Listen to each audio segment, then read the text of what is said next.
আমরা সকাল থেকে আসছি, আমাদের সিএনজি চলে না, তার জন্য আমরা একটা দাবি নিয়ে আমরা এই বিএডটি চেয়ারম্যানের কাছে আমরা আসছি।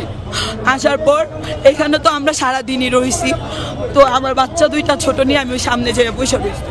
পরে এর মধ্যে উনিরা একটা গ্যাঞ্জাম লাগানোর পরে আমার ও বলতেছে, পুলিশটা বলতেছে কি এখান থেকে যা। পরে আমি কইতেছি কি একটু দাঁড়ান, বাচ্চাটারে নিয়ে নেই।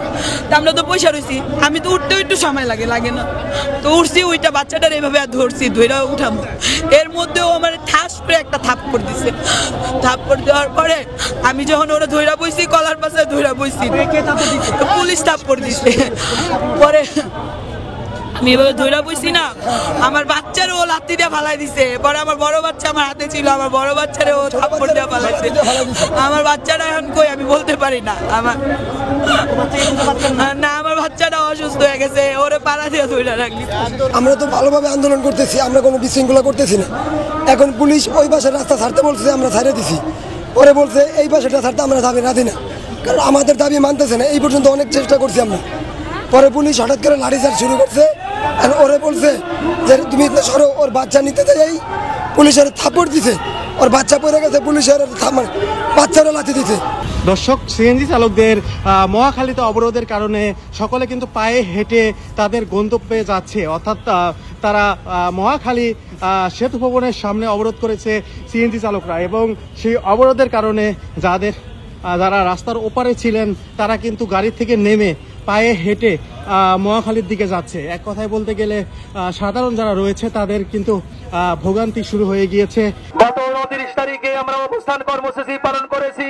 সেই সময় বিআরটিএস চেয়ারম্যান মহোদয় আমাদেরকে বলেছিল 4 দিন সময় দিন, 4 দিনের ভিতরে আপনাদের চিঠি আমরা মন্ত্রণালয়ে পাঠিয়ে দেব। এই 4 দিন হয়নি। 29 তারিখ থেকে আজকে 12 তারিখ, আজকে প্রায় 14 দিন। আমরা আমাদের যে নেতৃবৃন্দ প্রতিদিন আমরা বিআরটি এর ভিতরে এসে খোঁজ নিয়েছি, আমাদেরকে পাত্তাই দেয়নি, আমাদেরকে যে একরকম চিনেই না, এইরকম ভাব নিয়ে বসে থাকে।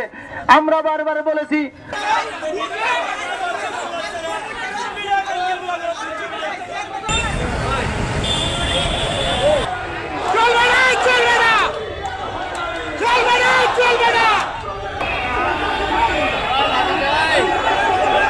গুলি করবেন, কয়জন গুলি করবেন?